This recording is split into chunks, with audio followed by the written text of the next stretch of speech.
11:47 a.m. Hi, baby. Baby, you have to listen to me carefully. I'm on a plane that's been hijacked. I'm on the plane. I'm calling from the plane. I want to tell you I love you. Please tell my children that I love them very much. And I'm so sorry, babe. I hope to be able to see your face again, baby. I love you. Bye. Jules, this is Ryan. Listen, on an airplane that's been hijacked. If things will go well, and it's not looking good. I just want you to know I absolutely love you. I want you to do good. So happy to time. Same to my parents and everybody. And I just totally love you. And I'll see you later. Bye, babe.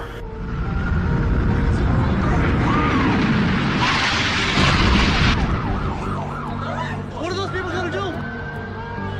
All the elevators are blocked out. In a country that most people would struggle to find on a map, in a compound that few possess the courage to enter, men from my previous life took the fight to our enemy. In that compound, instead of running from it. I'm sorry you've never heard someone cry out for help or cried out for help yourself, relying on the courage of others to bring you home. I'm sorry you've never tasted the salt from your own tears as you stand at flag-draped coffins burying men you were humbled to call your friends. I don't wish those experiences on you, but I do wish you had them. Most will never understand the sacrifice required to keep evil men like those from that distant compound away from our doorstep. But it would not hurt you to try and understand. It would not hurt you to take a moment to respect the sacrifices that others make on your behalf, whether they share your opinions or not. It would not hurt you to take a moment to think of the relentless drain on family, friends, and loved ones that are left behind, sometimes for weeks, sometimes for months, sometimes for years, sometimes forever. Ideas are not protected by words. Paper and ink may outline the foundation and principles of this nation, but it is blood, only blood, that protects it. In that dusty compound, a man you have never met gave everything he had so that you have the freedom to think, speak, and act however you choose. He went there for all of us, whether you loved or hated what he stood for. He went there to preserve the opportunity and privilege to believe, to be, and to become what we want. You have the choice every day as to which category you want to be in which direction you want to move. You have that choice because the best among us, the best we ever had to offer, fought and bled and died for it. Don't ever forget that. All right. Good evening, ladies and gentlemen, and welcome to SITREP. Alpha, how you doing, brother? Semper motherfucking Fi. I know it's been like all of 6 hours since I've seen you, or 9 hours. It's been longer than that, hasn't it? 9 hours, something like that. How you doing, man? Have a good day? I did have a good day. Good gym day. Took little princess to her private school to get the homeschooling package that me and her be rocking. So she got to see the playground because she still gets to go over there for like lunch and recess, things like that, chapel on Mondays and stuff. So it's so pretty. Private school, homeschool. How does that work? So California, even private schools, you have to be vaccinated for entrance. Baby girls not What? vaccinated. Yeah, yeah. That happened, I think, last year, 2 years ago. And so what they did is they listen, bro. They know they want to force us conservatives to leave. So what they did was there's an exemption, a medical exemption, but you have to go through a designated doctor they have. What does that tell you right out of the gate? It's a rigged doctor. It's a rigged doctor. And so, anyways, they have that. There is no religious exemptions or anything like that. Obviously, Trump and team are fighting that. Again, this election, if we get either one of the Republicans wins, they're all doing away with that. So that's a win. So November, very critical to the direction You'll be my hearing family goes. You know, it's one of those things, man, where I'm excited, but I'm also pissed the fuck off. I'm excited because, you know, I know the content of what she's going to be taught, right? So you're not brainwashing my baby girl at the onset of her education. But I'm pissed because I don't want her to miss out on that experience of public school, you know, which is why, you know, I'll be taking her to the school lunch recess so she can have that interaction and stuff like that. But I'll tell you what, man. I'll tell you what. You know, it's SITREP, so we can have this conversation. You guys know me. I mean, the audience knows me. You know, you guys have been watching me for a few years.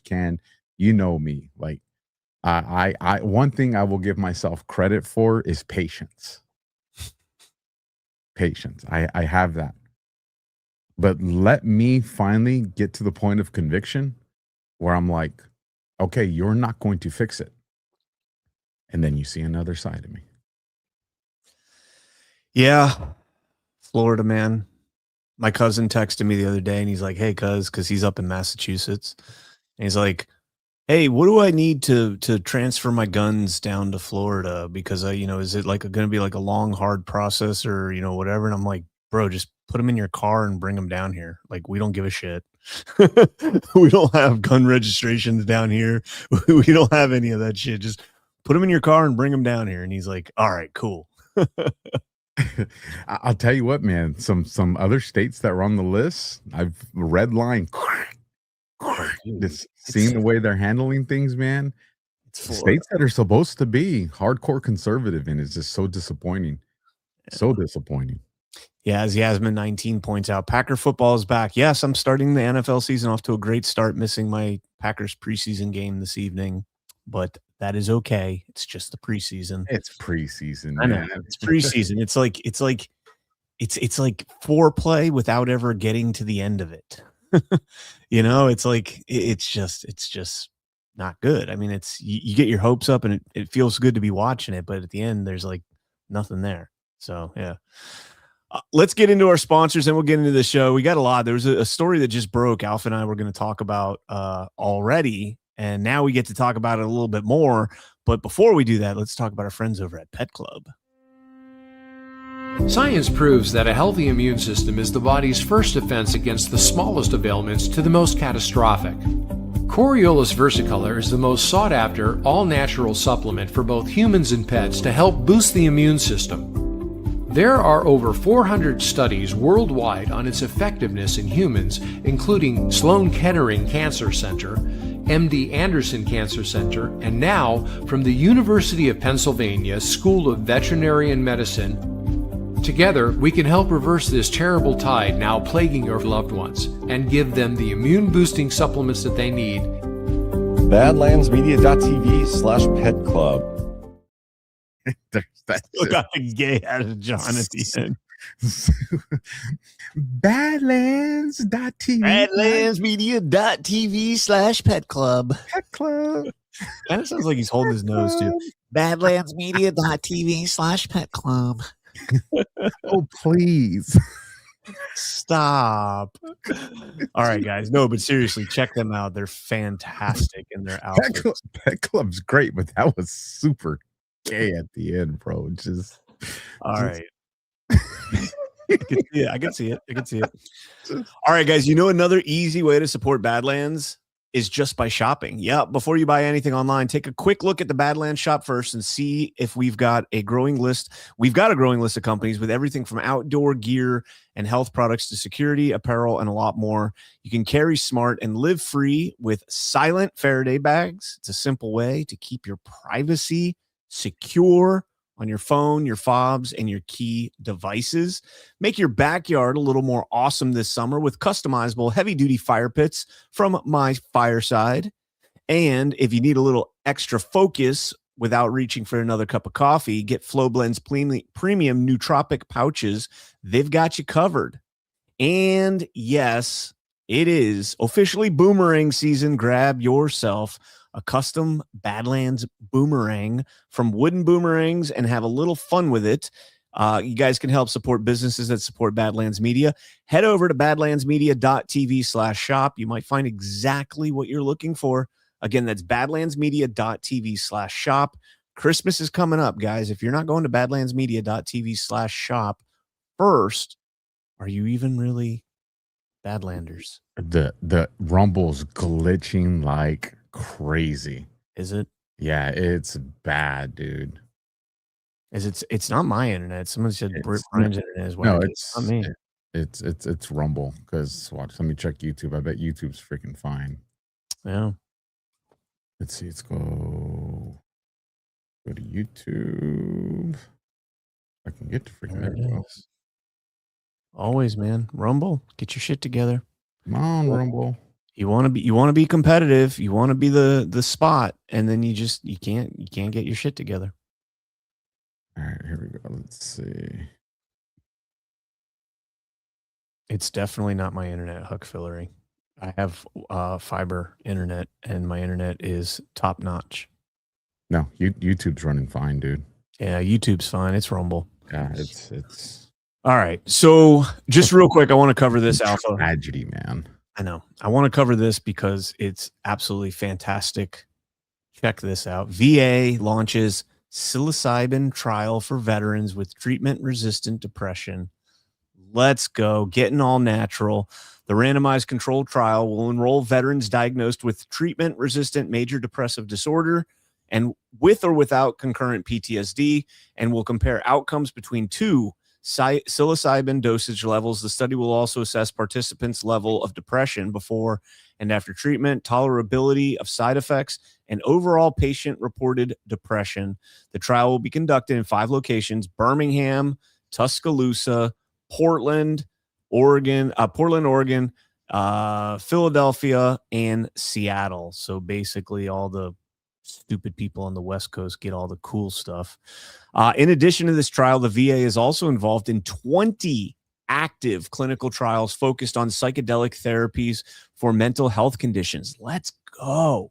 The US FDA has granted breakthrough therapy designations to several companies developing psychedelic substances, including MDMA, psilocybin, and LSD, allowing for expedited review of these drugs.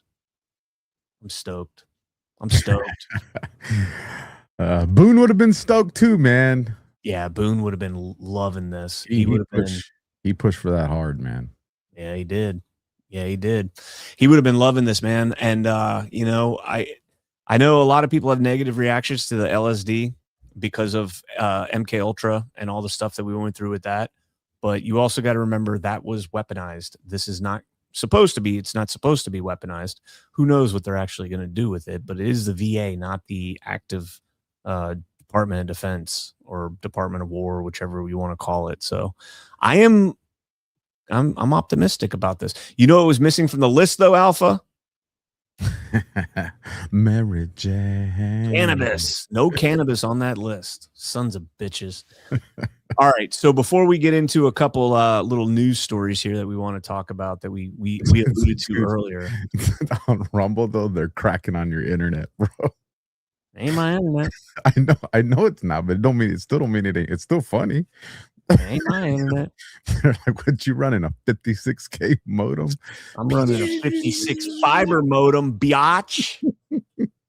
Biatch. Oh, listen, right, over there on YouTube, they're saying the audio is great, the video is great. Yeah, Rumble's just shitting it. Rumble is just shitting it. That's all you guys have been doing lately. Still love Rumble. We got to bust their balls too, though. All fair. I'm gonna mute Huck Fillery for 5 minutes here. All fair in love and war.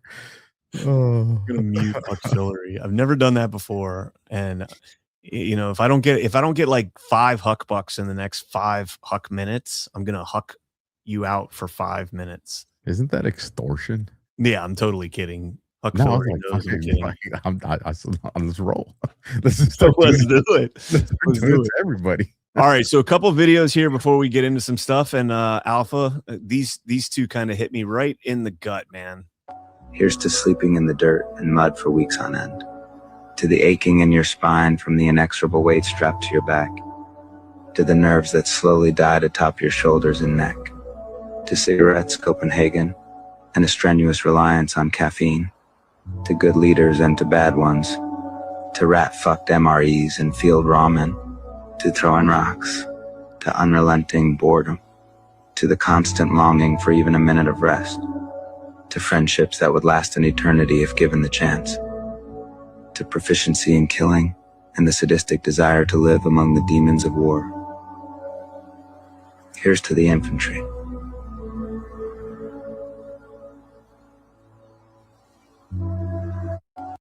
Yeah, I got a little chub on that one. Those you know, your sleep hole, aka your predetermined gravesite. You know, that was something, man. I'll tell you what, man. I remember those times where it was so hot on the ground that I would go and sleep on top of the LAV. Mm-hmm. And you know how it goes like this, but then it cants down, and it's just, you know, it's probably why I get that freaking sciatic nerve issue, bro. You know, your legs laying below you for that long, yeah. You know, it was especially that constant arch, but at least it was cool because the metal at least would be cool at night. You know what I mean? Plus, it was just, dude, I just got sick and tired of having to pull up the isomat really careful and just kind of make sure you shake off the scorpions that were on that thing, you know? Like, you got over the fear that they were going to bite you because it just never happened, right? I don't know anybody that got bit by a scorpion and you had them under your isomat all the time, but you just wouldn't get bit.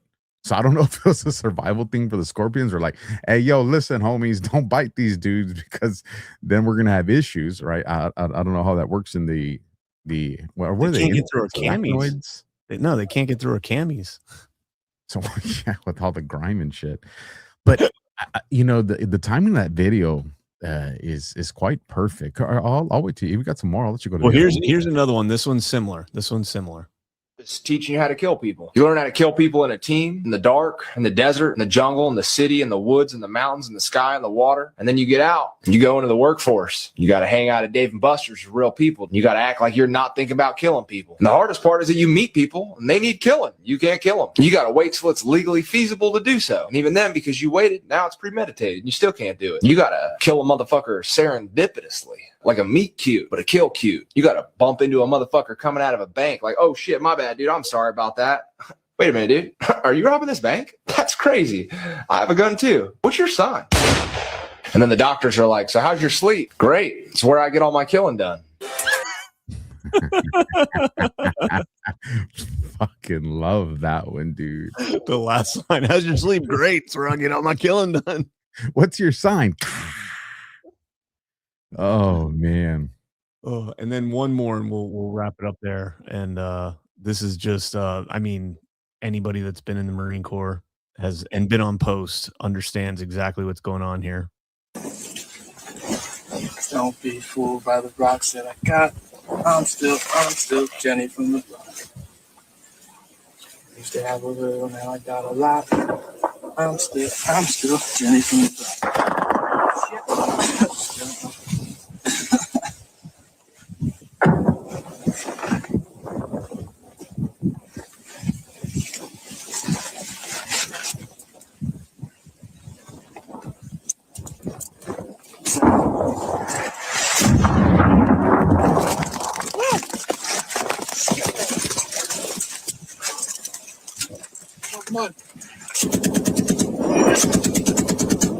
Thum,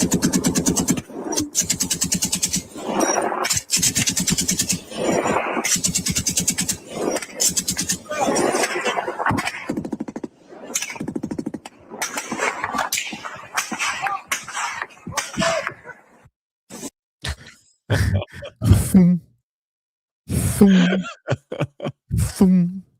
For those of you that are not familiar with that sound, that's an exploding golf ball being fired from the underbelly of an M16 or an M4. You're sitting there, and you're singing. 1 second, you're singing Jenny from the Block, and then you're looking around. You can hear, you guys might not be able to hear it as well as we can, but you can hear there's a war going on around them. There's fighting all over the place, and then you can hear the rounds getting closer and closer, and they stop singing. They're like, might be time to go to work. And then you see the one guy point like, oh, there it is, and boom, right in front of the post. It was like an RPG or something hit them, and they're like, yep, time to go to work. Get the 240 up there and just start laying lead, man. Start claiming fucking souls, man. Laying it down. So, all right. So that's what I've got for the our little intro, our little military segment there. Well, let me add to that, because I actually was thinking about this from the last show that we did, and I was like, man, why are we twisted? Like, why do we miss it? Like, why? You know? And granted, man, the smell of CLP, you know, coming from a hot trigger housing, yes, all right, it's just for the ladies in the crowd, that's the equivalent to like a lavender bath with like candles for you guys. Like that's what that is. That's what that is for us.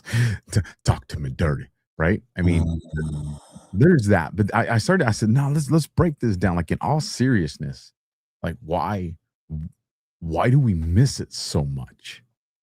You know, because I mean, granted, self-preservation, it's dangerous. Like you can die, and you know, if you don't die, you can get something worse than death, and you know, be, you know, physically discombobulated. Like there's a lot of just nasty shit that can happen aside from what you witness, and it just stays in the brain housing group forever, right? And the more I thought about it, I was like, a thought came into my head, man. And sometimes when those thoughts just drop in there, I feel like it's like my creator, like putting a coin in the piggy bank. Like, all right, I'm going to answer this one for him, right? Maybe he listens, maybe he doesn't. And mentally, it's the easiest time you'll ever have in life.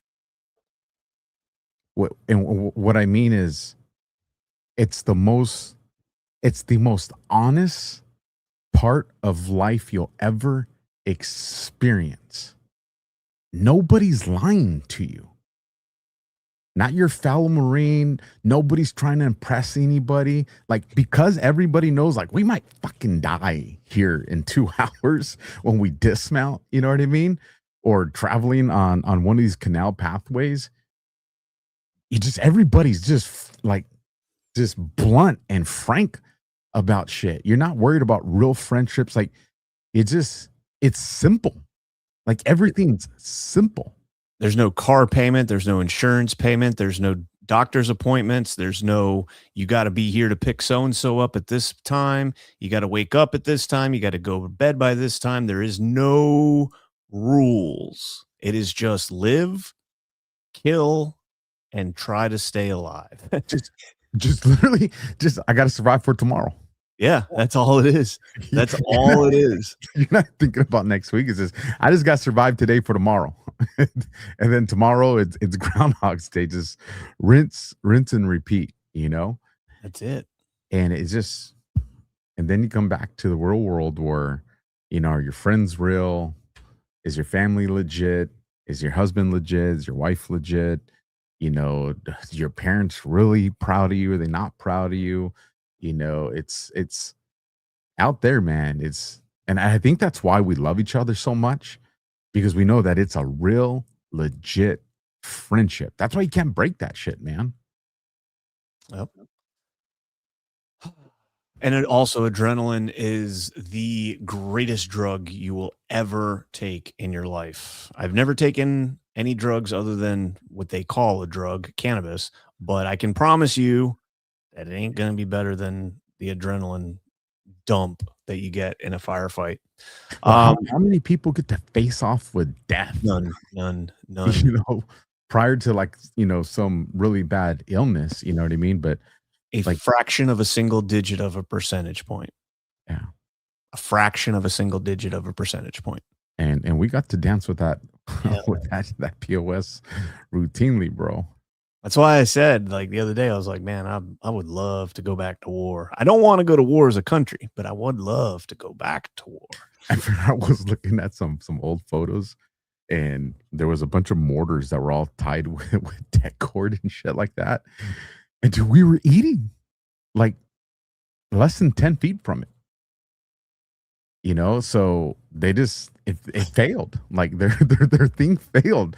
But I remember looking back at the pictures now, and I'm like that shit scared me more looking at the photo than when we were there present. Like, isn't that weird? Like, dude, like I was just like, man, like we wouldn't even have felt that one, bro. like holy shit, man. And then as I'm looking at the photo, I'm like, almost had me. Almost. Yep. All right, so let's talk. What do you want to go to first? You want to do the silencer thing? You want to do the SPLC thing, or you want to do the Trump Air Force One thing? The silencer's quicker, so let's kick off with that one first. Okay, so there's not a whole lot of time we can spend on that, anyways. The point you were making today. So for those that don't know, silencers are now free from the Form 4 NFA bullshit if you go through Silencer Shop. Now, the reason you have to go through Silencer Shop is because Silencer Shop was the plaintiff in a lawsuit. I think it was Gun Owners of America also was a plaintiff in that lawsuit. And they basically said, like, hey, you guys have taken away the tax stamp, and so the cost on it. And so if there's no value on the tax stamp, you can't actually make us, do this Form 4 stuff. And they won the case. And so now you no longer have to fill out a Form 4 to get a suppressor, but you can only do it because it was a district court. It can only apply to the plaintiffs at this point. So you have to go through Silencer Shop. So silencershop.com, you can get a suppressor with nothing more than a Form 4473 and a NICS background check.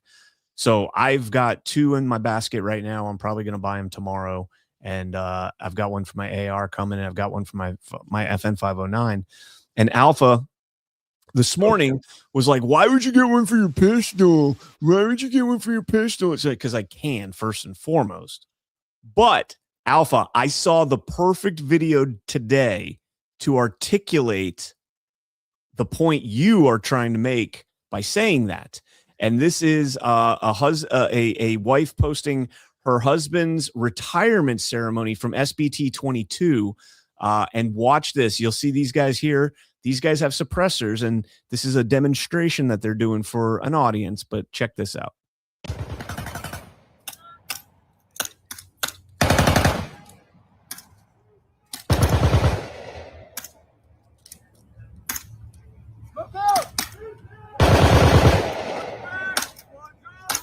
Okay, so for those who can't hear, you hear firing coming from over here, and then you hear,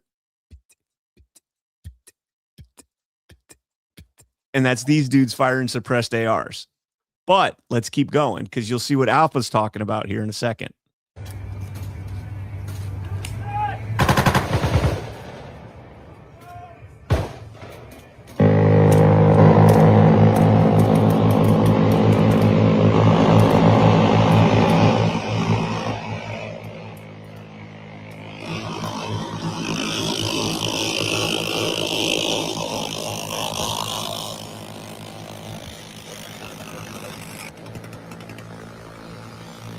So in comes the cavalry, and that humming sound you guys hear is their miniguns on each one of those boats. Open, just full balls to the wall, cyclic rate, just brrr, and you can hear it. So you go from 3 dudes, they're like pew, pew, pew, pew, to all of a sudden brrr, coming around the corner. And I see your point on that. Let's just finish this video here.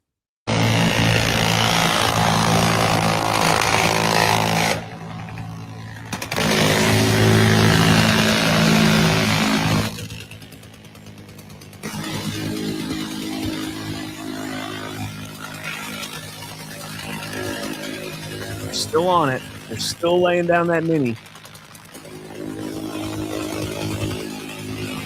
You can see it firing right down here in the corner.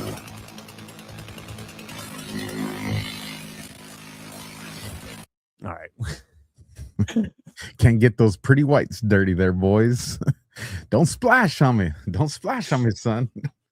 So that when I saw that this morning, I was like, that is Alpha's point right there. Because I'm watching and I'm like, that is some chicken shit. First and foremost, when those three dudes drop back, there's a big tree in the middle. None of them took cover behind that tree.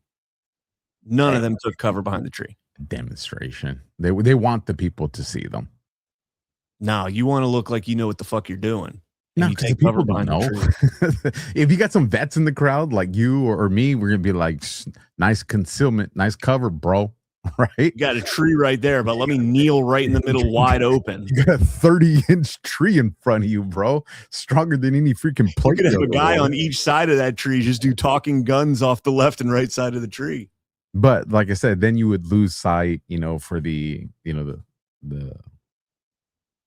demonstration that they're doing and all that. So, man, apparently we are actually having like a real problem. Rumble, I just Rumble, man. Yeah. I have it up here. I've been monitoring it. It's terrible, dude. It's terrible. I mean, YouTube's running. Wow, Rumble. I mean, it's like. Didn't we had an issue last show, right? Dude, I had an issue last night when I ran Gladio. It never went live. It was just flashing a white screen. All the other platforms, Substack, X, YouTube, Facebook, all of them perfectly fine. It was just, so I had to go and had to reload it once the show was done, and it was yeah. Now, listen, I get it. They're doing some upgrades, and these are the growing pains of the upgrades. It's very frustrating. It only seems to be happening with us. People in the chat are like saying that everybody else is fine. Yeah, what you're going to end up having to do, I don't know if you have access to it, but when it's done here, is take down that one and then upload the clean video that we have from here. Yeah, that's what I did.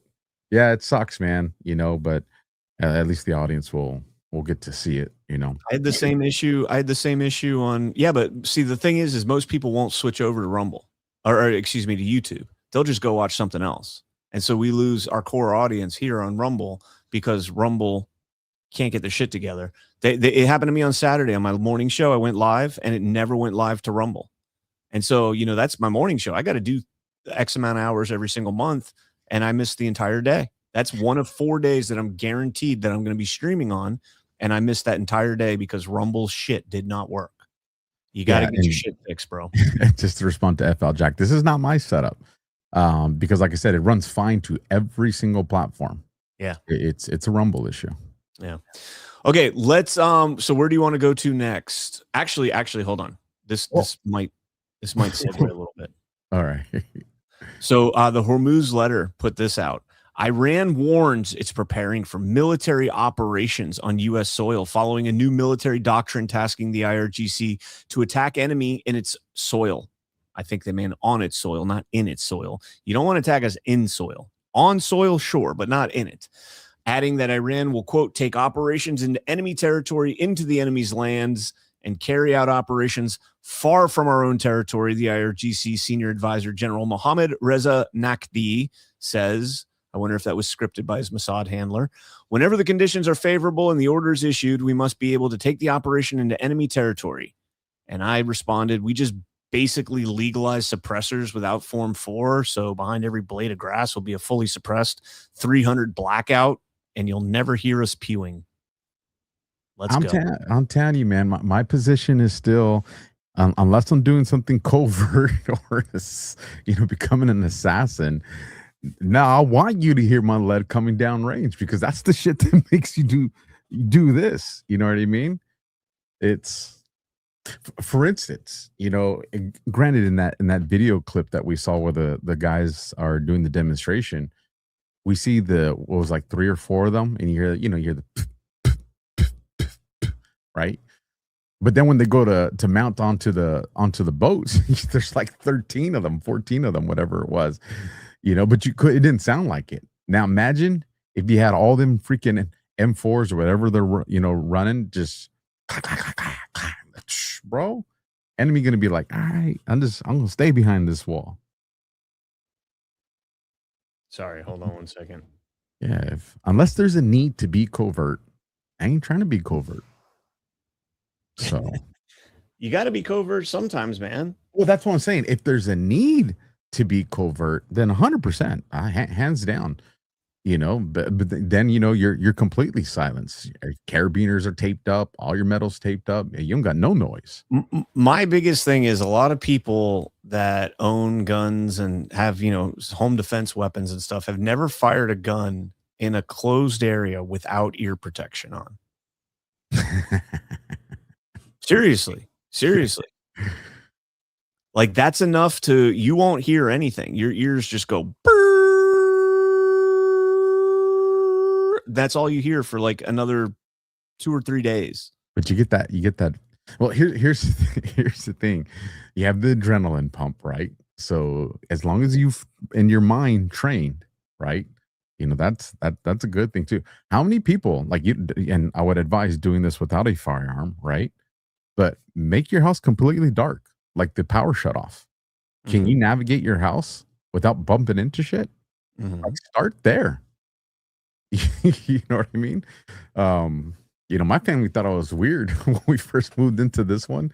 And at night I was, doing this or counting steps. So I knew from this door to this door, like psychopath shit, bro, right? Doing some psychopath shit. But I knew, like, I knew what it would, if it was completely dark, not only that, if something happened to my vision, I would still be able to navigate my house. Yep. I'm with you. I don't know, man. I would, suppressors are not like, they're not like the movies, man. It's not just going to be like some like little quiet thing. Like if I shoot a suppressed 9mm, even with subsonic ammo. Tell me how accurate this is. Okay. Any of you that grew up with old sewing machines, that kind of reminds me of when you're firing a weapon system with the suppressor. Well, so the only thing you really hear with a suppressor on, if you're firing subsonic ammo, is the bolt. So if you're firing an AR, you hear the bolt actually, going back and forth, right? That's what I'm saying. It sounds like that. It sounds like that freaking the old sewing machines that right. But you're still going to hear like the air moving. You're going to hear a pew. You're going to hear all that. Let me see if I have that one. I forgot to look for it earlier. I got distracted. Let me see. I should be able to find it fairly quickly if I do. Oh. Did they get it fixed? Let's see. No, we're still like laggy. So testes. 1, 2. We'll try reloading the browser. See if that doesn't. Oh, I can, but I don't know. No, we're still frozen. But let me see, because I guarantee you, if I go to the home page, I guarantee you, all these other folks are fine. Yeah, look, all the other folks are fine. It's just us. It's just us that have a problem. It's none of our connections. We all have fine connections. We all have good connections. Yeah, it's just us. Yeah, just us. A bummer. Such a freaking bummer. Yep. That's why we also don't get daily ever up there anymore and everything else. But too, maybe some of those aren't live. So this one's not live actually, but the Timcast was live. Timcast is live. Here, this is live. What is this? Oh, this is that guy this is that's Badlands Gart. This is yeah, that's live. Oh, he's sputtering a little bit too. Yeah, I don't even see him moving. All right, he's sputtering a little bit too. Maybe they're wasting all their bandwidth on Tim Pool. That's tragic. That is tragic. No. That is unfortunate. Okay, so let's talk about the let's talk about, because this should also be pretty quick here. Did you find what you were looking for? Almost there. I'm listening to you. You can keep going. Well, we can get into this Trump Air Force One because we got some new information on this. And I'm stalling here for just a second. And you still get it? Well, I don't hear nothing. No, I thought you were looking for a video or something. I am. I thought you were like, I was like, I don't hear. No. Okay. So we talked about this on Daily. I think Alpha and I are on the same page that this whole Air Force One switcheroo thing is weird as shit and most likely a canary trap, even though Trump has come out and all but confirmed it at this point. So we got this new story now, and it's even worse now. It's even worse. Trump's secret plane switch took place within a day of credible Iranian missile threat. Now, that's not the canary trap in this article. I'll show you what is. And Alpha, answer me honestly here, okay? Because I know we talked before the show. Before you and I had just spoken about this article, did you know any details about any other HVTs that were on Air Force One? Nope. Okay. So this is the first we've heard about this. Yep. Ahead of Mr. Trump's, and this is from CBS News, ahead of Mr. Trump's July 8th departure from the summit, the NSA, the CIA, and Turkey's MIT intelligence service picked up streams of information about a credible plot by Iran to fire a surface-to-air missile at Air Force One, according to 2 U.S. officials who spoke on the condition of anonymity. And I love how they say two, as if like it's a canary trap, and like 2 is going to be like, well, you can't guess which one it is now because we said it's 2. Like they don't know. It's not 2. It's not 2. There were also reports of a team in Turkey tasked with firing the surface-to-air missile at the plane. By the way, just throwing this out there, if Air Force One can't take out a surface-to-air missile, we're There's major problems. Yeah, we got major problems. Like that should be like an EMP would be slightly more concerning than that. And even then, I think Air Force One should be resistant to an EMP. In response to a question from CBS News about the Washington Post, an Israeli embassy spokesperson declined to confirm the report, but said broadly that allies, quote, share intelligence with one another about a wide range of threats and at various levels of confidence. Now, here's where we get into the canary trap. The National Security Council, the White House Military Office, and the Secret Service made the decision to change planes, 2 law enforcement officials and U.S. officials said. Before Mr. Trump departed Ankara, he said on Truth Social that he would take the older Air Force One over the new Qatari jet for, quote-unquote, old time's sake. Mr. Trump was inside the catering truck, along with White House aides Natalie Harp, Walt Nauta, and Dan Scavino, according to people familiar with the matter who told CBS News. Hegseth also joined them on board the C-32A. The plane was publicly identified as Air Force One, flew along the same route, carrying Secretary of State Marco Rubio, Treasury Secretary Scott Bessent, and several other top-level White House aides. Rubio and Bessent were aware that the plane was not carrying the president, the sources said, but reporters and some White House staff were not. I'm listening. I'm just going to airdrop it. I found the video. So we've now got individuals that went with Trump and individuals that did not go with Trump. And going with Trump, we had Natalie Harper, Walt Nauta, which you might remember Walt Nauta from the Mar-a-Lago raids. He's one of the co-conspirators in that case, co-indictees, and Dan Scavino. People that did not go, Secretary of State Marco Rubio and Scott Bessent. Again, why on earth, if Air Force One was legitimately under a credible threat, why would the Secretary of State and Treasury Secretary not go as well? That makes no sense. They are more important going on that thing than Walt Nauta and Natalie Harper, and maybe even Dan Scavino. But Bessent and Rubio stayed behind. That doesn't make much sense. How can you make that make sense for me, Alpha? The way you can make it make sense is it didn't happen. one of the things that we talked about, holy smacks, is your Rumble live chat just tweaking out on the pinned message?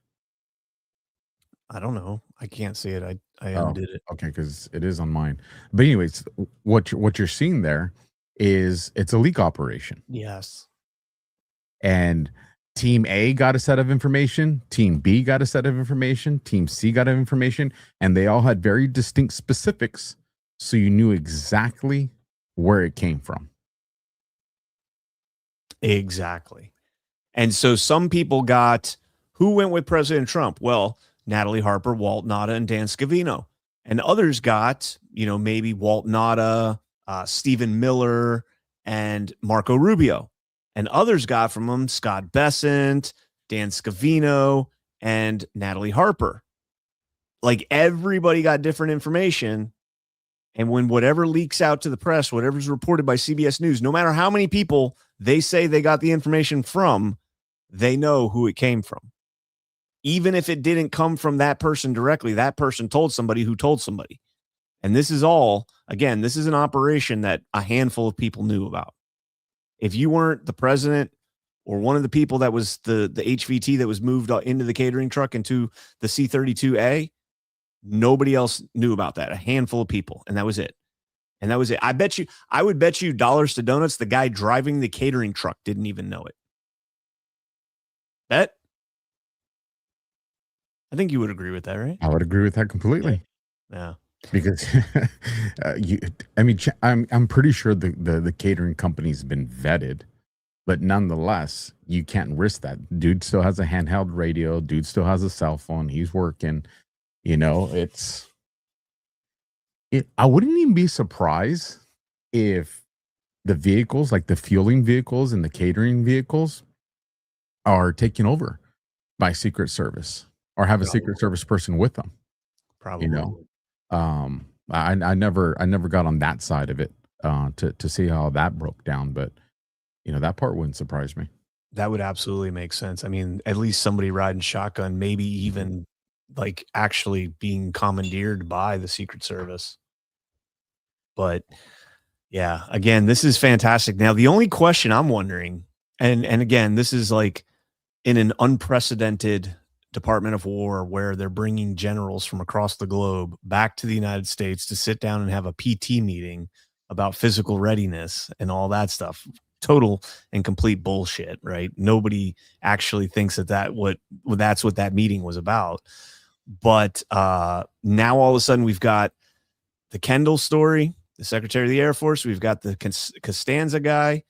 And I mentioned this earlier this morning. Was Costanza maybe one of the guys that leaked this operation, and that's why he was fired before the operation even came out? They knew that he had leaked that. Or before the story came out. I actually find that very plausible. Yeah. I mean, European Command would definitely know that. Like European Command. Because here's the thing. Let's just say legitimate information came in the last couple of weeks that there was a legitimate threat being mounted against the president. And the intel agencies actually went out there and did their job, the good side of it for once. And they said, hey, some of the itinerary that is in this threat assessment that we've done means that it's coming from internal. Okay. Let's put together a leak operation, find out where it's coming from. Because you're not going to do it just to do it. If you're doing a leak operation, it's because you suspect that there's a legitimate threat that exists. I'm not talking about the threat of like the shooting. I'm talking about the internal threat that somebody in there is working against the president. At what point does this start to have a chilling effect on? I mean, look, it's going to have a chilling effect on people within the administration because they see, like, do you have to make this has to be public, right? This has to be a public reprimand. So I'm torn on this one, man, because again, you don't want to destroy confidence in the administration. But look, there's symbolism. Like, what was it, 2 weeks ago, a week ago? Man, that wasn't even 2 weeks ago. I think it was like a week ago, if that maybe. President Trump posted on Truth the picture of George Washington, Lincoln, and him with the feather. And I get it. All of them have a lot of similarities when it comes to, the revolution, the Civil War, and where Trump's now. But what's something else that nobody's talking about that they all had in common? Assassination attempts. Now, granted, with Lincoln, it was facilitated. But, there's that too, man. And when Trump comes out and says, he's hinted at it before, I may not be around here, or there's this, like, he's gone as close as he can to the edge of that envelope to identify, look, there's a threat on my life. Like, there's a legitimate threat against my life. And we showed what happened in Butler. We showed what happened at the golf course. We've shown what's happened at the White House. Like, we've been very transparent with this. I think that's enough right now.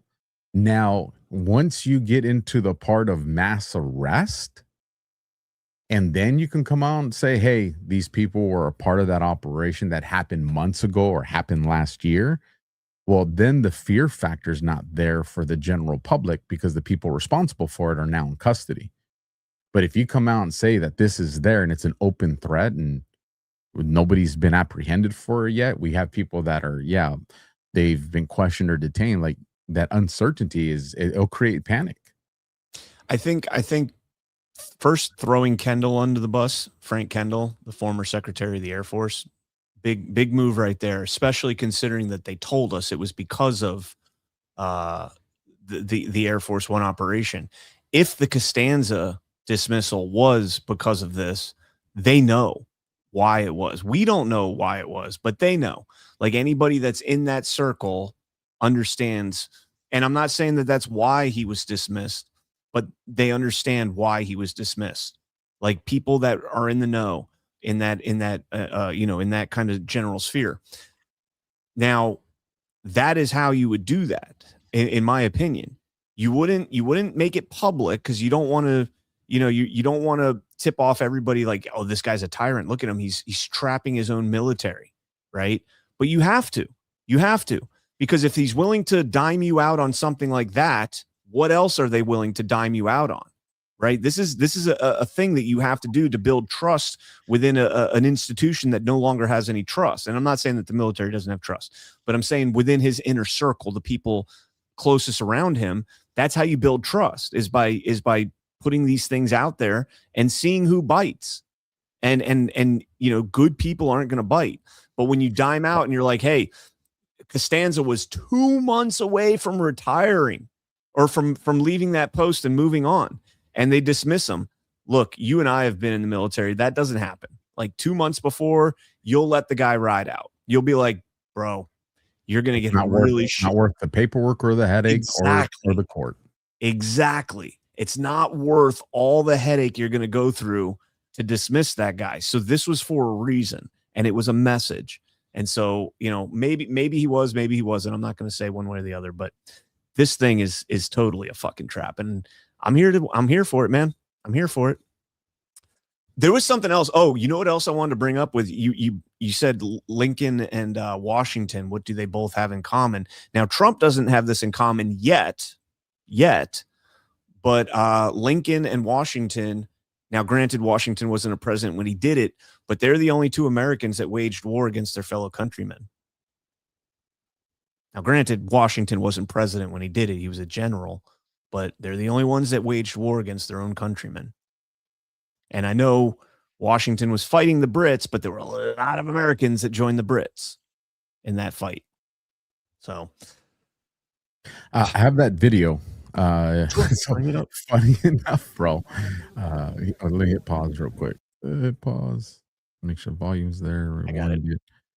It's 17 seconds. This is back from my normie days, but I went and found out. I was like, get the fuck out of here. 17 seconds. So I'm on the left. I'm firing a suppressed MP5.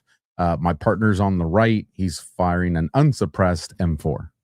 So just so you guys can hear the difference in sound. So mine's a 9mm. His is a 5.56.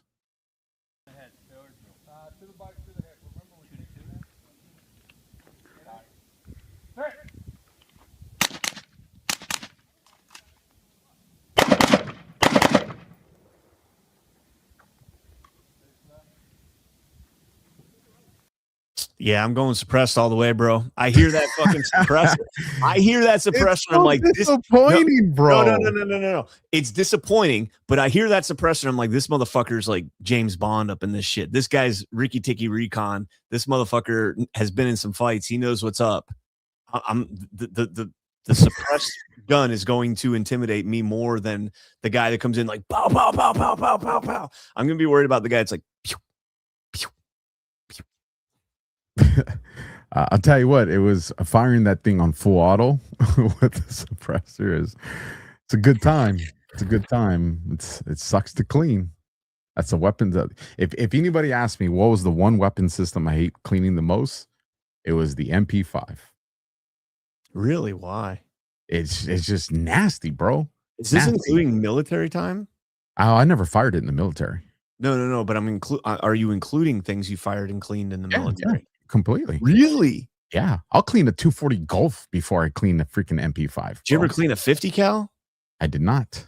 How about I a did not. Mark 19? No.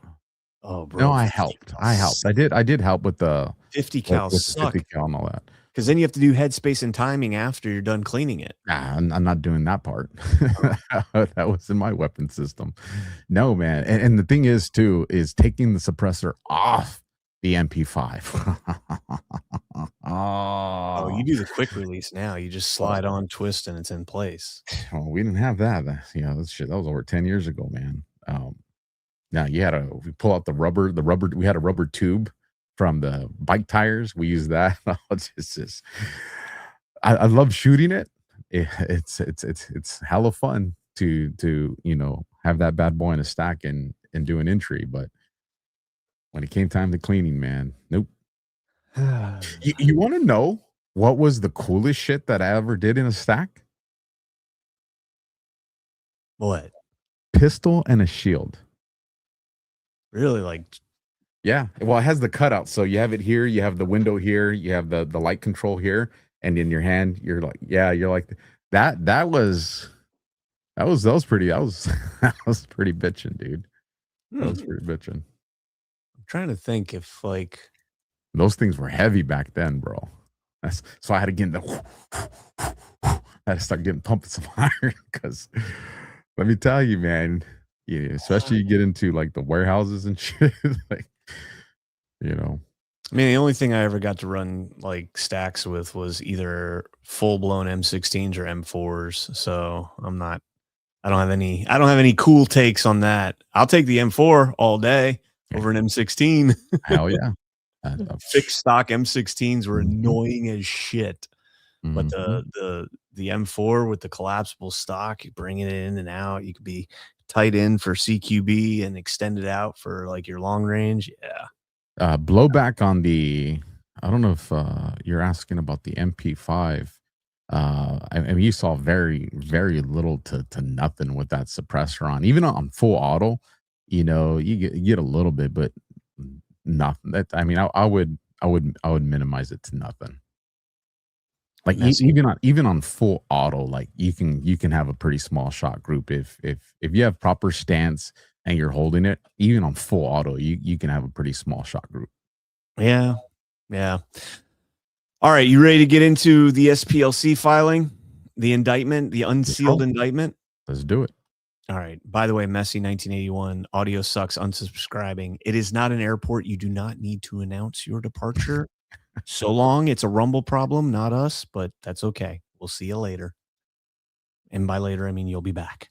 All right, let's get into the SPLC indictment. So this is the second superseding indictment, and they actually arrested now the woman that was sleeping around with all the, just the one guy from the neo-Nazis, the Aryan Nation. I'm not sure.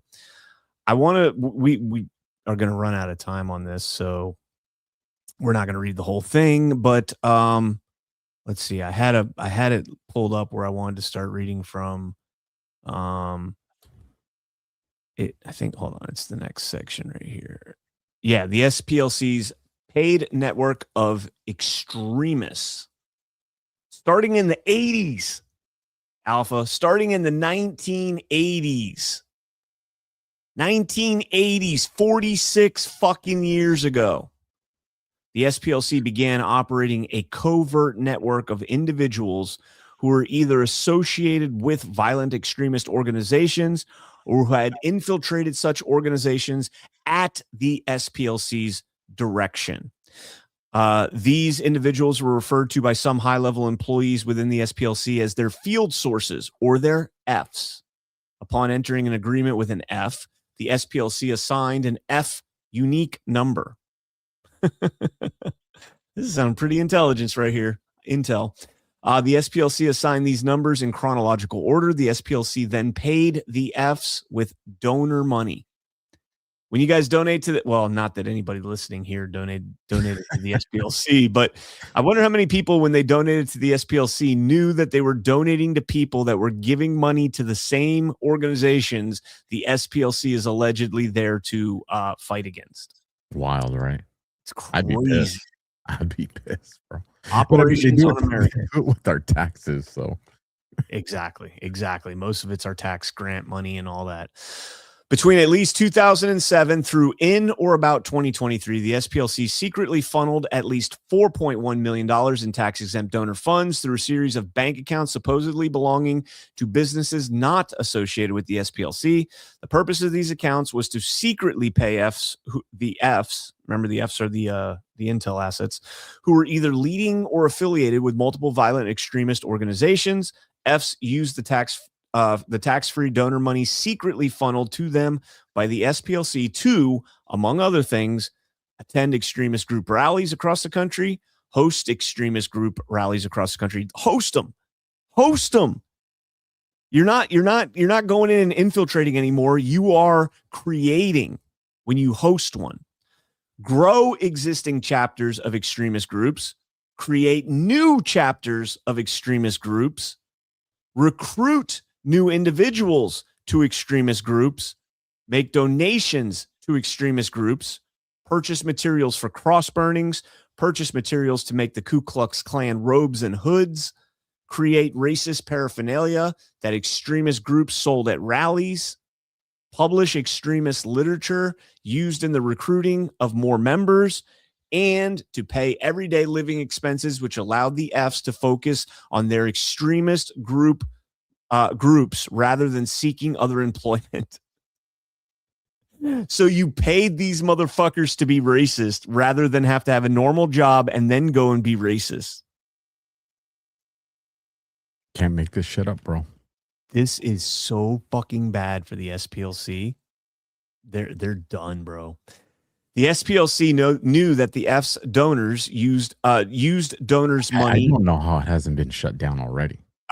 Dude, I'm with you 100%. Like, this should be, everybody should be rolled up. And then just from there, like, do the Bukele El Salvador thing, like roll them all up, put them in white boxers, and then march them through prison, and then figure out who knew what and when, and let the other ones go. The people that were genuinely there because they thought, they believed in the SPLC's mission, let them go. But anybody else, dude, fucking hell with you, man. Trying to destroy this country and make us out to be some racist fucking country. The SPLC knew that the Fs used donors' money to actively recruit new members, grow their violent extremist organizations, and pay subsources who were themselves members and leaders in violent extremist organizations. The SPLC actively led donors to believe that their donations would be used to dismantle violent extremist groups rather than create, recruit, grow, dismantle. Here's one of the things I anticipate when this goes to trial is you're going to see, and this is one of the reasons I want to shut down now, because when this gets shut down now, I don't suspect, I guarantee you're going to see accounts disappear off social media because those accounts are being completely funded by that. Oh, yeah. And people are going to be like, hey, what the hell happened to so-and-so? It's a good point. It's a good point.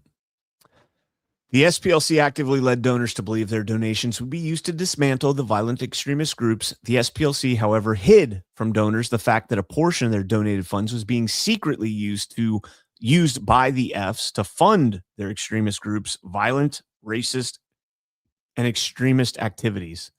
That's like, what's the I'm trying to think of the analogy where the guy like is like, hey, you're gonna get whacked by something. You need this helmet that you're gonna put on.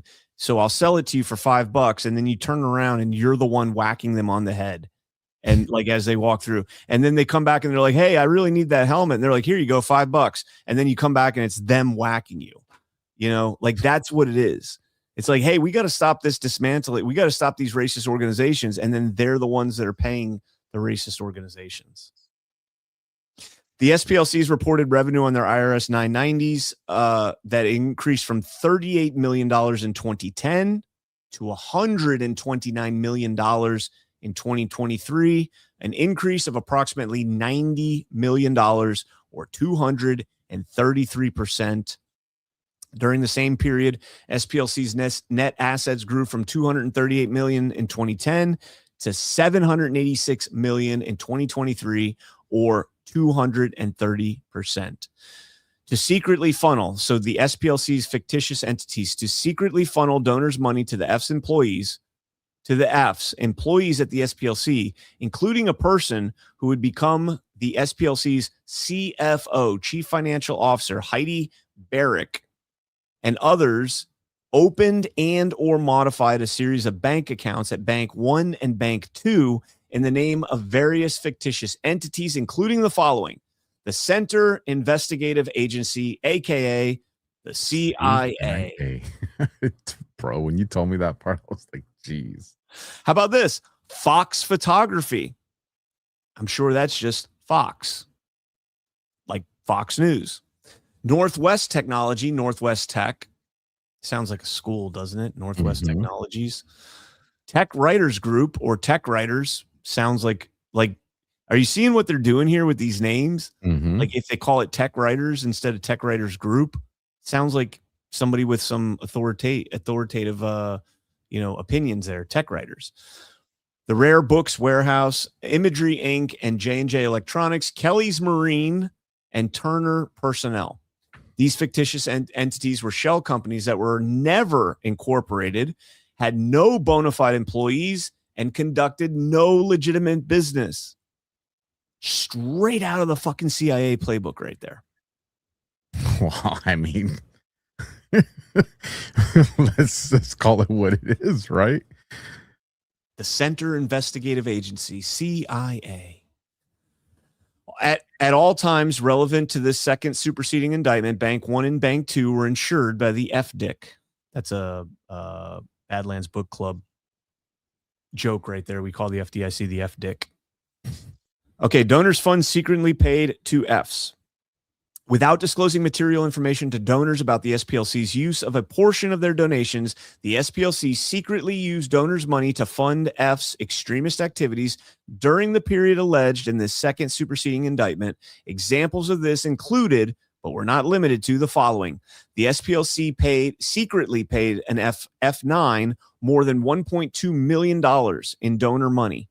At the direction of the SPLC, F9 infiltrated the neo-Nazi organization, the National Alliance, while clandestinely receiving donors' money through the Tech Writers bank account. F9 was also fundraising for the National Alliance. The money F9 raised helped the National Alliance carry out its extremist activities. In 2014, F9 broke into headquarters of an extremist organization and stole 25 boxes of documents. F9 transported these documents across state lines from West Virginia to North Carolina. Thereafter, with the knowledge of Heidi Barrick, donors' money was used to copy the stolen materials, after which F9 broke into the headquarters again and then returned the documents. That's the originals. That part, bro. That's that part, man. How the fuck is that not a crime?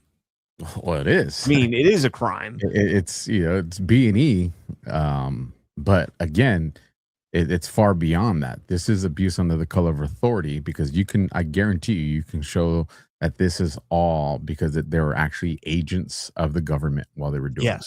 That's what I should have said, is how is this not like the documents that were taken, were any of those documents used by the federal government in a prosecution of anybody? Here's the thing: is if you can find that, great. But at the same time, they may not prosecute off that, but use that information to find out. That information will make them aware of other things that they can then go and get legitimate probable cause and warrants off because they've been tipped off, and then you won't know. You know what I mean? Yep. But this was the basis that put you down that route. It's That's so crazy. we don't operate this way, man. That's We so don't- crazy to me. They don't broke operate. in, stole documents, scanned them. Like that's straight out of a fucking spy movie. That's straight out of a spy movie. Like the guy walks back in and he's like, this box looks slightly out of place. And the person's watching and they're like, oh shit. Please don't notice that I forgot to, turn the box the right way. That's crazy, man. Barrick used the copies knowing they were stolen as the basis for a story published on Hate Watch. The SPLC used this story to solicit more donations. Thereafter, Barrick paid approximately $6,000 in donors' money to F-39 to falsely take responsibility for the burglary. So they paid somebody to take the fall for them. F-39, by the way, that means they have at least 39 informants at this point because they're in chronological order. The SPLC paid F9 for over 20 years. 20 years they paid an informant in one of these groups. That's However, ridiculous. What's that? That's ridiculous. I mean, is there a retirement package? Because they should get retirement after 20 years, man. However, in just the time period alleged in the second superseding indictment, the SPLC secretly paid F9 over $1.2 million in donors' money. Most of this money was secretly funneled to F9 through the tech writer's bank account. Heidi Barrick oversaw payments of donors' money to the Fs, including F9. Barrick was also in a romantic relationship with F9. During this relationship, Barrick and F9 shared a house and 2 bank accounts. Between 2015 and 2021, approximately $140,000 in donors' money flowed from the SPLC operating account through the tech writer's account and was ultimately deposited into the joint accounts held by F9 and Barrick. This amounted to approximately 66% of all money ever deposited into their joint bank accounts. Barrick then used donors' money to pay the couple's personal living expenses. The SPLC secretly paid F-30 more than $70,000 in donors' money. F-30 led the National Socialist Party of America, was a member of the KKK, and was the leader of a faction of the Aryan Nation chapters that had approximately 17 states.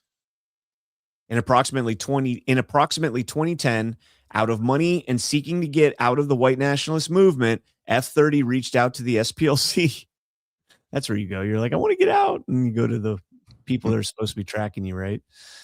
Unsolicited, and discussed a plan to leave the movement. Thereafter, SPLC offered F-30 a monthly salary of approximately $2,500 in addition to payment of expenses to continue to lead and maintain the violent extremist organization. F-30 told SPLC he wanted to leave.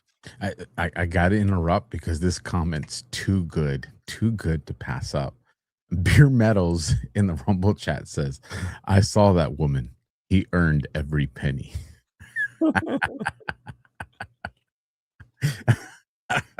Touche, Beer Metals. Touche. We'd be friends in real life. So you've got a guy here, Alpha, that's like, I can't do this anymore. This is crazy. This life isn't for me. I'm not making any money. I got to go be a normal human being. I can't do this. And SPLC is like, no, stay there. We'll pay you. The issue with this is something where the attorney should have intervened. Because at that point, that informant is not reliable. All right. And you can jeopardize the case because now defense, because this is going to, obviously it's articulated in the notes. The defense can come out and says, nah, this person made this up because they're already done. They just wanted to get the big case so that way they can leave them alone. They can go on. They would have said anything they needed to in order to end this case. So. Damn. Babbage. I wonder if SPLC would pay me for watching Badlands. You have a moderator wrench. I just want to remind you, I will take that shit away. I wonder if SPLC would pay me for doing content on Badlands. Right? I'll be like Clayton Bigsby. I'll be the black white supremacist. Well, not black, but I can't get BB's damn attention, bro. Like, damn. Jeez. Give me them shekels. Come on, Alpha. You're making shekels. You're making shekels hand over fist. Thereafter, the send back that menorah, get my money back, bro. Shit. All right. Thereafter, the SPLC provided Bank 2 with documentation falsely identifying F30 as a Rare Books employee. Based on this materially false representation, F30 was issued a Rare Books employee pay card. From 2010 through 2016, the SPLC secretly moved over $70,000 in donor money from the SPLC operating account through the CIA account. At what point do we have to wonder, like, are they talking about the Center for Investigative Agency or are they talking about the Central Intelligence Agency? Symbolism, bro. Symbolism. Right? Through the CIA account to the Rare Books account and onto F30's pay card. F30 also received some donor money via automated clearinghouse transfers. Okay. F30 used donors' money to, among other things, travel to extremist rallies, host extremist rallies, donate money to leaders of other extremist organizations, recruit new members to his extremist organization, publish racist and extremist material for the purpose of recruiting new members, both inside and outside of prison, and create racist paraphernalia to sell at rallies to raise money for his extremist organization. This was known to certain SPLC employees as they continued to secretly funnel donors' money to F30.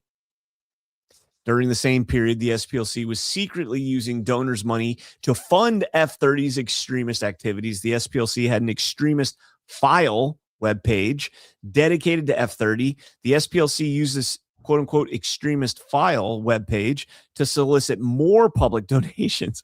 So they used their guy that's out there faking the funk.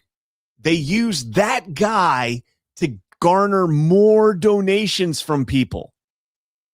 Like, look how extreme this motherfucker is. And it's like, we're also paying him to be that extreme.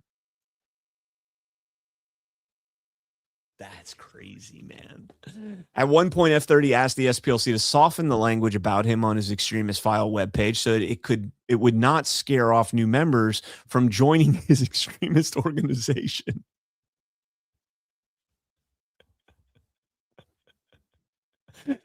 Hey, honey. Before we go to bed tonight, can you stop calling me a damn white supremacist neo-Nazi KKK member? It's getting hard to recruit people. You're scaring my friends. This is epic. The SPLC agreed and changed the language on the Extremist Files webpage. They secretly paid F31 and 32 donors money to stay in the movement. We talked about this. 31 and 32 were members of the KKK. In or about 2010, F31 and 32 feared for their safety from other Klan members and wanted out.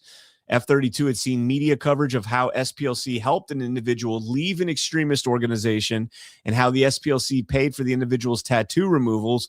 The media coverage prompted 32 to reach out to SPLC. So that's how SPLC is recruiting. That's how SPLC is recruiting. Instead of getting out, we got a job for you. Exactly. They put out this mainstream media Mockingbird media article or piece. Good. No, bait. They baited them. Exactly. They're like, hey, you did this for this guy. Will you do it for me? Well, we could do it for you, but we'll give you $10,000 if you go back in and do this. And then we'll take your tattoos off. Mm-hmm. And then once you do one thing for them, you're fucked after that. Yep. Because all they have to do is be like, oh, you don't want to do it anymore? Good. You tell them. We'll call the police. But you had me do it. No.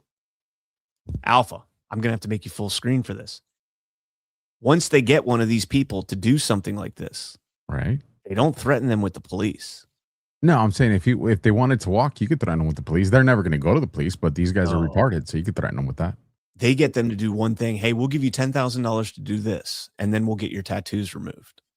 And then they go and they do that, and they come back and they're like, I want to get my tattoos removed now. And they're like, well, we need you to do one more thing. No, I'm out. Are you sure you want out? It'd be a shame if the leaders of your organization found out what you did for us. That's way worse than the police.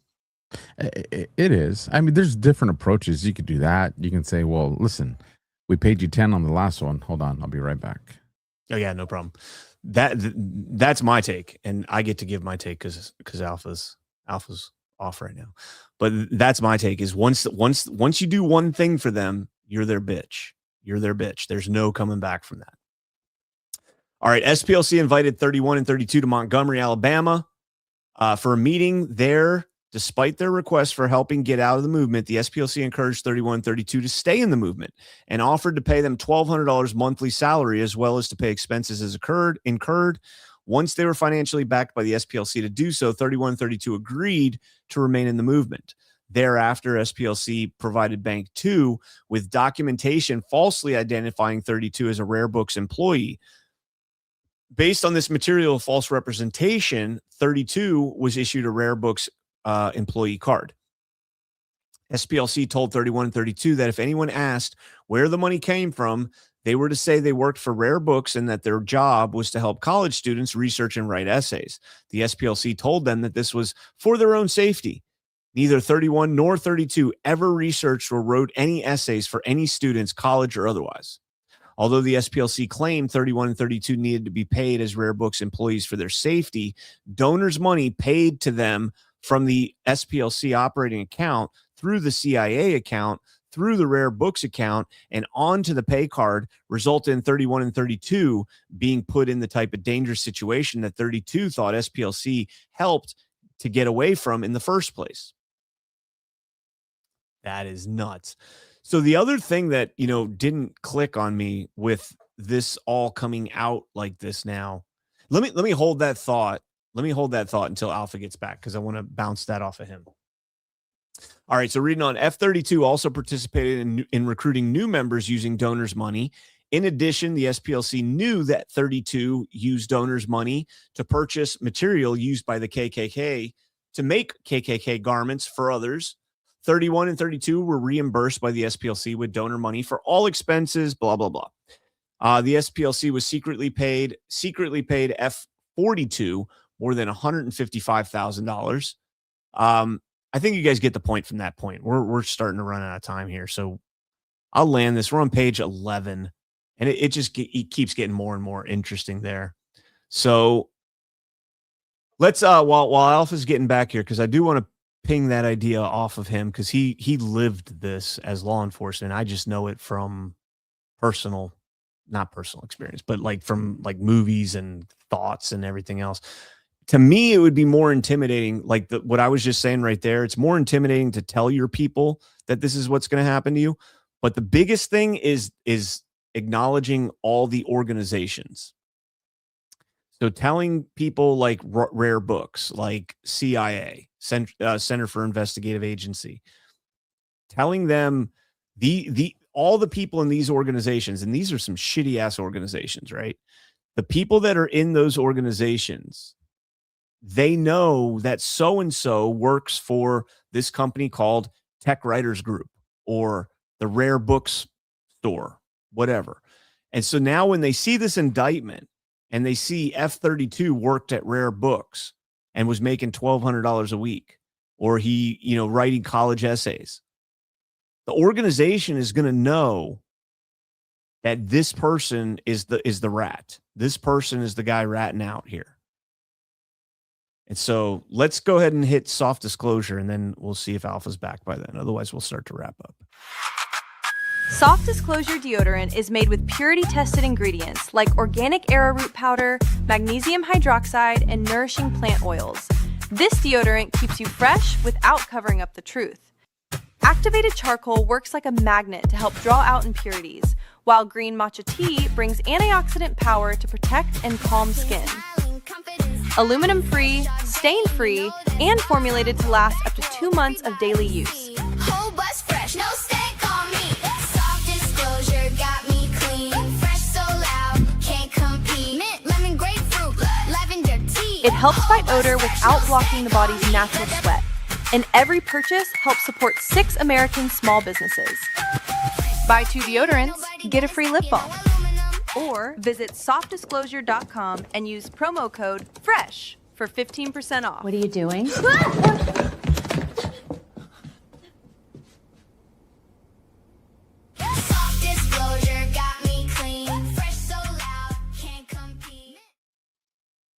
All right, softdisclosure.com, promo code FRESH, get you 15% off. Hold on, Everything good there, bro? I gotta ban Rebel Nader from the chat. Why would they say? He goes, did the show just get 50% better? Because I was gone. Oh, that makes sense. That makes sense. At least we got somebody there. No, Please it's tell working. me you haven't. It's working. It's working on Rumble. We got like 3 minutes. Please tell me you haven't gone all in on this fucking Tyler's attorneys admitted that he fired the shot bullshit. Say what? You haven't seen this going around? Is it that his attorneys? Are you talking Admitted about that the briefing? Yeah, the briefing recent implies that, but they didn't make the direct statement. But no, it doesn't.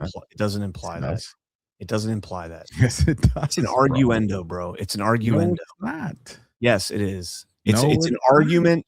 It's an argument where they're saying even if our client took the shot, you never rose to the point where you prove that he was malicious enough to justify the death penalty. That's all it is. That's all it is. That's the case when you also articulate, but our client didn't take the shot. You would include that in that briefing. They didn't. It does. It does. It says the alleged shooter. It never once acknowledges that Tyler Robinson took the shot. It never implies that he took the shot. It says that on his statement that they're literally using his statement to show that he was only targeting Charlie Kirk. They're using it never the says statement he. at the round. Yes, they're using the statement. I don't know the exact quote. I don't have it in front of me, but they're using the statement that because he said he was only firing at Charlie Kirk, that it wasn't a threat to anybody else. They're using the fact that the trajectory of the round went over the crowd, that it wasn't a threat to anybody else. It absolutely does. Bro, you buy into God. It's not This is buying. why. Bro, I did this for a living, bro. No. This is why I have such a problem with all these faggots on the put Charlie Kirk, not Charlie Kirk, put Tyler Robinson like in the chair right now and kill him. This is SOP in a murder trial where are you asking my opinion? Hold on. This is standard after the preliminary hearing when the defense is basically saying, yeah, sure, there's enough to proceed to trial. However, you guys never reached the point of these additional aggravating charges. And so we're briefing the court in order to dismiss these charges. And in order to do so, we're gonna speculate here. Say he did do it. You never proved all of this. Even if he did do it, you never proved all of this. So dismiss it. That's all this filing does. It's not. You want me to tell you why it's not? And anybody that you read all 30 pages, because I did. I did. And let me tell you what word's not in there. Stipulation. Okay. No, because here's the thing. I've been on cases, bro, where if the defense is making the argument and you're presenting, that's what they say. Based on the stipulation. They didn't put that in there, bro. So they're not stipulating. Sure they did. No, they didn't say stipulation. It would be written in there. No, they didn't say stipulation, but it's there's no other word they would use. It is common practice. I guarantee you we have what do you call them? Attorney assistants and we probably even have attorneys in the chat. I guarantee you there's no other word. It's like should and shall. There's no words to replace those. They have a definitive meaning. Stipulation in the courtroom. There's no other word you get to use in lieu of stipulation. There's not. Dude, you are out of your mind. Go on. Hey, here's the challenge because Mega Nuke in the chat says Can's head is about to explode. Hold on. Alpha. Hold on. So Can's head is about to explode. Alpha, after the show, go on X, tag me with the exact quote that implies that that Tyler Robinson's attorneys are admitting he took the shot and saying don't seek the death penalty. I never said that. That's what you're saying right here. You're saying that they admitted. They didn't say that they didn't. They don't have to say they didn't. He's innocent until proven guilty. Okay. The argument here is that it doesn't rise to the aggravating charge of endangering others. My client stabbed that man to death, as he said in his text message, but he never had a gun with him. What you're saying is no. They're saying he never committed the murder, even though they're acknowledging that he did it with a knife. No. That's the equivalent of what you're saying. So to tie it into what you just said, you stabbed a guy, but he never had a gun on him. If he stabbed a guy and he also had a charge for having a concealed firearm, that would be like saying, even if my client stabbed the guy, hold on. But that's a different argument. Yes, this is exactly the argument. Even if my client did stab the guy, you never articulated or proved that he had a firearm, so dismiss the firearm charge. That's all they're arguing here. You never proved that he put anybody else in danger. It was one shot, allegedly, shots through the neck, killed him. Nobody was in danger. So let me tell you why you're dead. Let me tell you why you're dead wrong. All it is. I'm going to prove to you why you're dead wrong. I haven't done one case, not two cases, not three cases. I've done more cases that are on my hand of somebody firing into the air, not even firing at anybody, firing into the air with children present, felony convictions on endangering children. You're thinking like a cop, and you're talking. Hold on. Alpha. Let me finish the point. Were there not minors present at that event? But Alpha, you're talking about. Hold on, you're talking about an outcome. We're talking about the argument before the outcome. Of course, the defense is going to make arguments. They're the defense. Of course, but my point is that they're not saying that he did it. That's what everybody on X is like. Okay. Everybody on X is like, Tyler Robinson's attorneys just admitted that he shot Charlie Kirk. No, they did not. Not in any way, shape, or form. Okay. They're arguing to dismiss the capital punishment aggravating charges. I'm not going to get into whether or not he's guilty of that. That's what you're trying to argue right now. I don't want to argue that. My point is, I'm telling you right now, like I told you before their briefing came out, because I told you what their briefing was going to be about. I'm telling you right now, that briefing is there because the second that the judge or the prosecution says, okay, we'll waive capital punishment, he's entering a plea of guilty. That's all this is at. They want to see, because here's the thing, they know when it goes to trial, he's getting the death penalty. If this goes to trial, he's getting the death penalty. It's an open shut case. It's the easiest case to articulate I've ever seen. This is a murder case that's gifted with a bow on it. It is that easy. You could remove the surveillance, bro. You could remove all the surveillance from this case. Open and shut case. It's that easy. The thing is there's a lot of curbside lawyers that think they know what they're talking about, and they don't. So what I'm trying to say is, did they come out and say, yes, our client did this? That's the implication when you use the statement that our client said this, which means he wasn't trying to kill anybody else, just Charlie Kirk. Now, if they were saying that's not what they said. If it would have said, that's not what they said. If it would have said on the stipulation to the prosecution's case, they didn't make the argument for yada yada yada, what you laid out, I would say, yeah, you're right. But they didn't do that. There's nowhere in any of those 36 pages that says this is based on a stipulation. That's not what was argued. The text messages were not argued in that regard. The text messages were argued in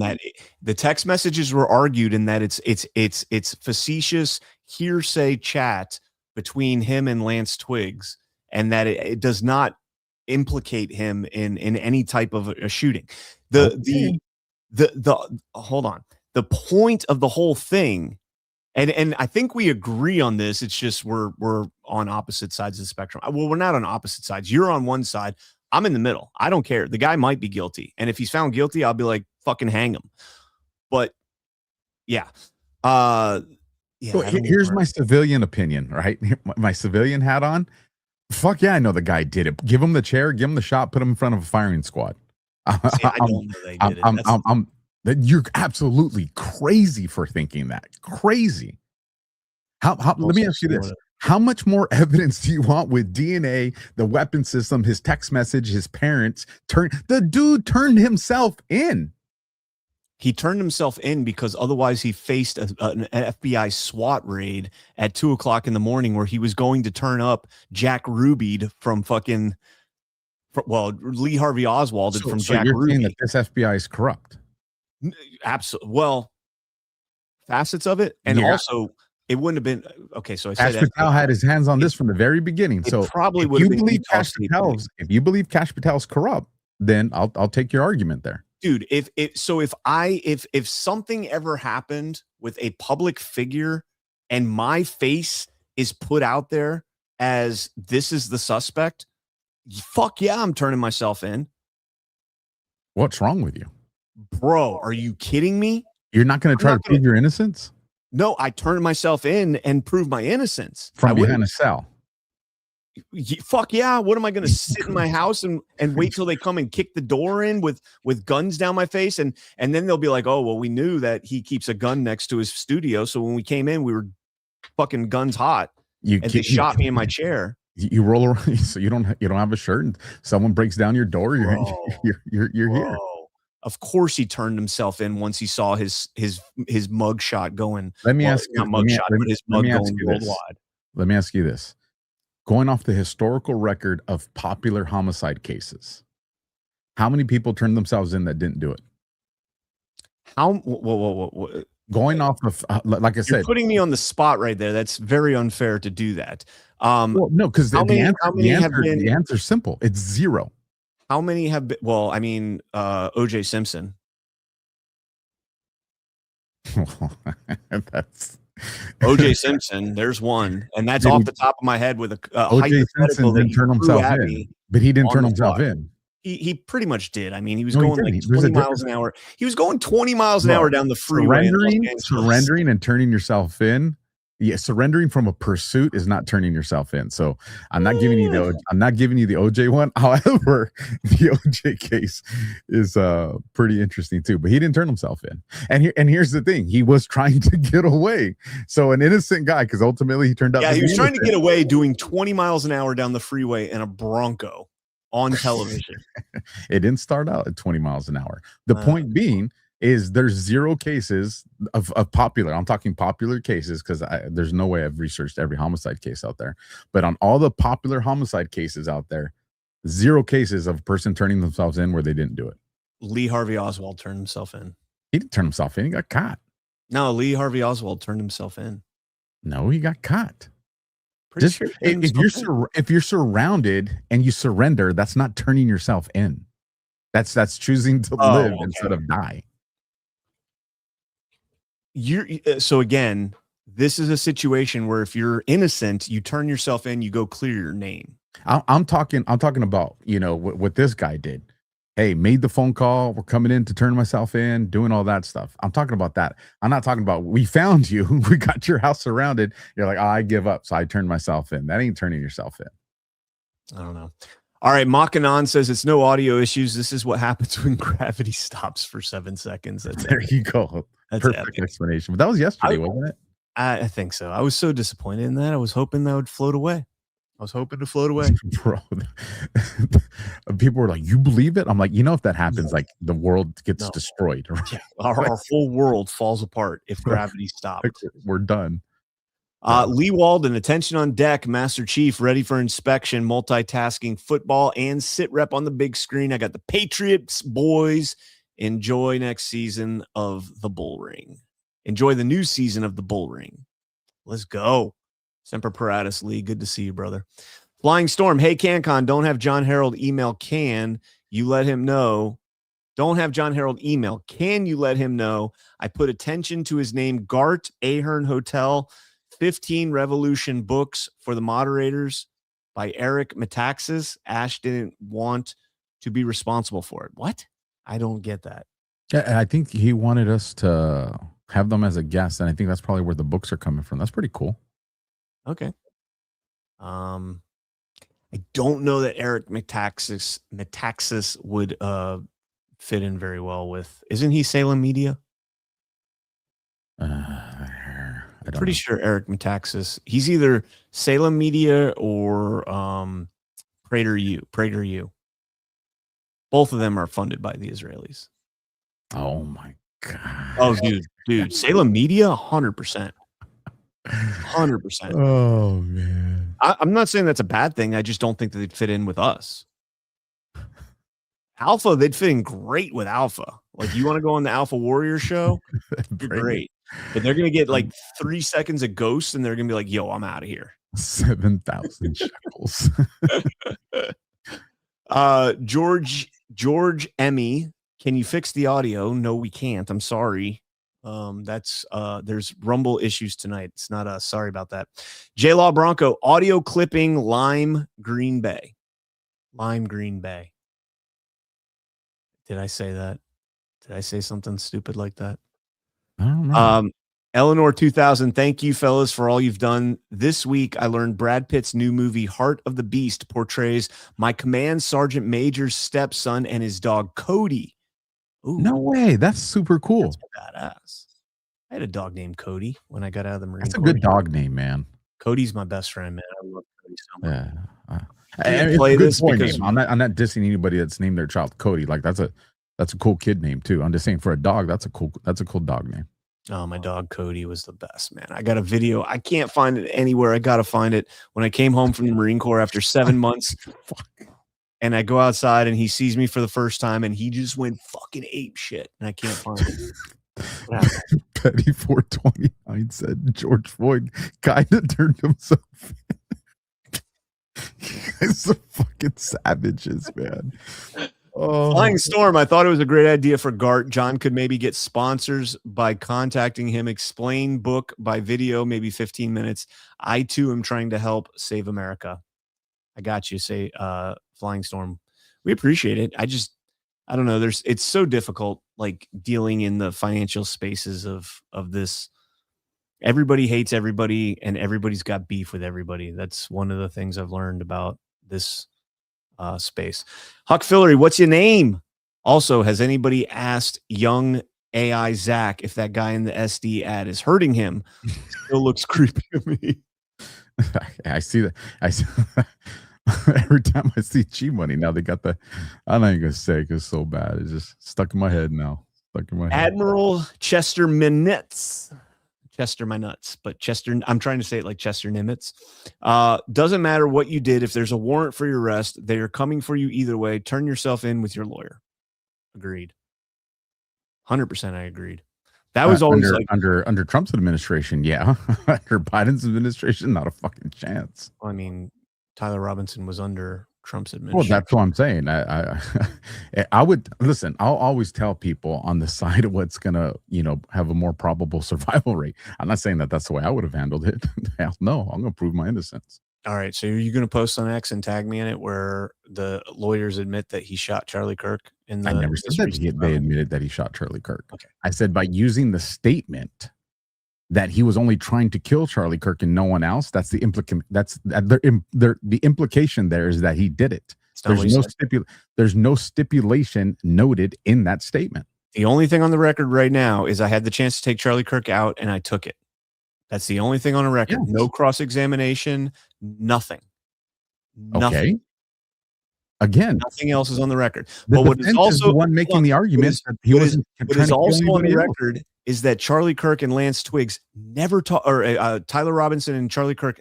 Tyler Robinson and Lance Twiggs never talked about Charlie Kirk.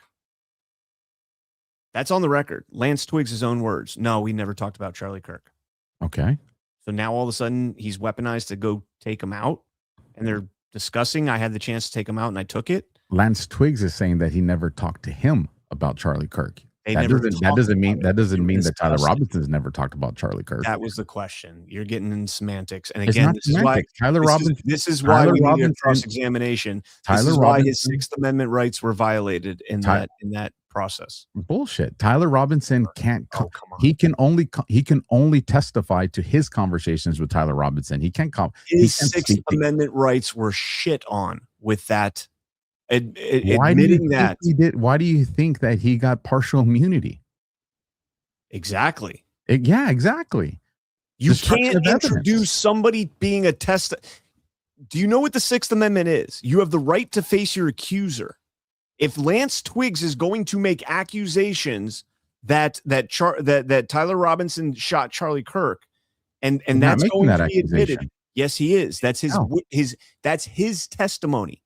He is testifying. It's coming out of his mouth through his vocal cords, out of his mouth. Now, there's a stupid stipulation. Him making hold on. That Tyler said is not speaking for him.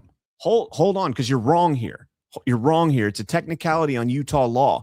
There's a stipulation in Utah law that testimony from an authoritative source can be passed off as hearsay, meaning Lance Twiggs can testify if it's through an authoritative source, meaning the police department, in a preliminary hearing. Yeah, in trial, Lance Twiggs will be cross-examined. You're never worried about hearsay in a prelim. Oh, bro, of course you should be worried about hearsay in a prelim. You should always be worried about hearsay. Why do you think they're allowing cops?